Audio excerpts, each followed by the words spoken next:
Conor's attitude is awesome right now for me. I mean, I really see throughout the word retirement, which is very off-putting, right? He's threatening to take himself off the board completely unless he gets what he wants. But if you look at his attitude and what he wants, all he wants is a match.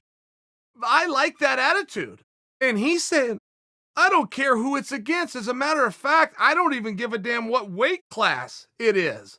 I'll do 55, I'll do 70, I'll do catch weight against Anderson Silva at 170. Any way you want to do it, but get me in there and get me busy. I mean, come on. Shouldn't be mad at Conor for that. That's a pretty cool thing. And that's the kind of leadership and the attitude that you want to see throughout the locker rooms. You're seeing guys with that same attitude, Gilbert Burns by example, and you're seeing some of the rewards coming for it. The one thing that seems to be missing from the Conor story, and Conor hasn't done a fantastic job of filling in this blank himself, which is who?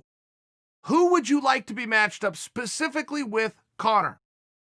I think we have to start with that, and I think you've got a number of likely suspects, right?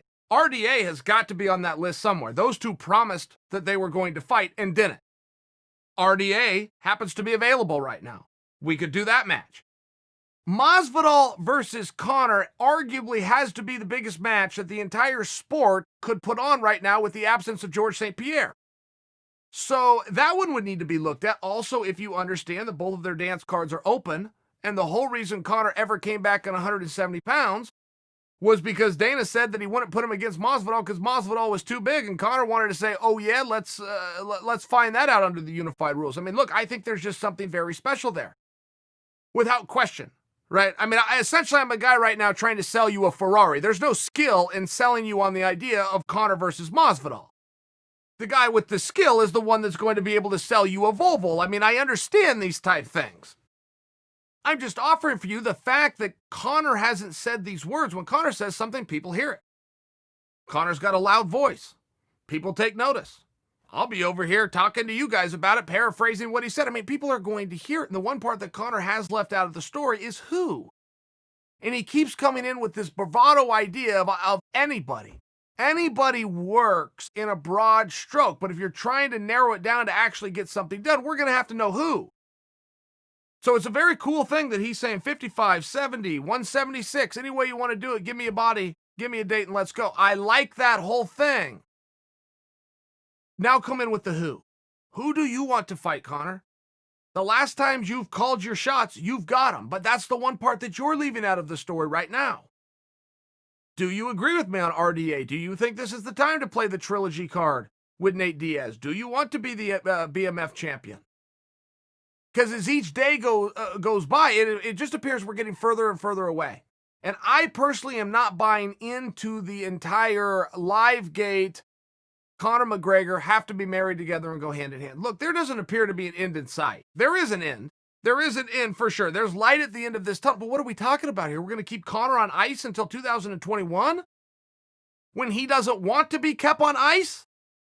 What part am I missing? And the only thing I know for sure is I am missing something. There is more to this. There is some little piece that everybody's done a good job for the first time in the history of this sport of keeping quiet. But there seems to be something going on here that's amiss.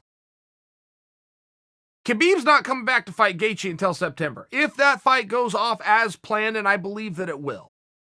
I just believe that it will. Even if guys get sick or they get hurt, they're going to hide it. They're going to go out there and take competition. You just have the two right competitors here that aren't in the history or in the business of excuse making. That's going to go off without a hitch. But okay, Conor comes back for the winter. When's that going to be? In a best case scenario, you're looking at December. In a best case scenario, and more than likely, you're looking at next year. So then when you get there, what does that mean? January? Does that mean February? Are we looking at March? I mean, that's a long time to go without a guy who wants to do a match. Who at least publicly is not talking about, I need a big carrot dangled in front of me and we're going to have to figure something out here, there, or the other place. I mean, in a world where everybody else is talking about, I'm not getting enough and me, we haven't heard Conor doing that. Is that the part we're missing? Yeah, quite possibly. For sure, we're missing something right in front of our face, something that's very obvious, but it hasn't been disclosed to us yet. There was also mention when Masvidal and Usman broke apart that something big is possible for Masvidal. And now Masvidal has just disappeared. His piece has just disappeared from the board completely. And it does leave you wondering, okay, what are we missing here?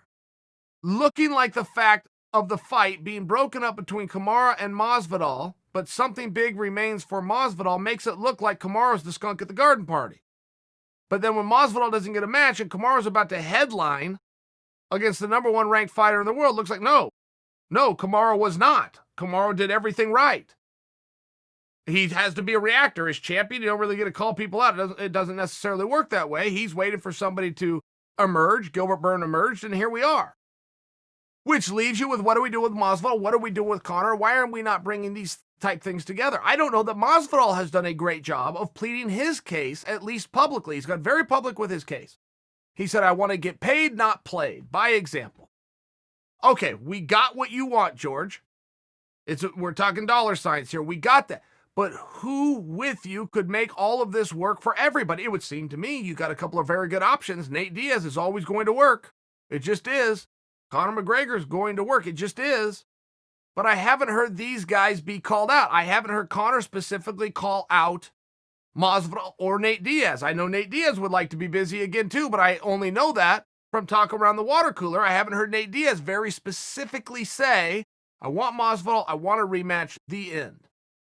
Hey, I want Conor, I want the trilogy fight, the end. I haven't heard these things. I would encourage these guys to be a little bit more specific. And it would seem as though we should start with McGregor.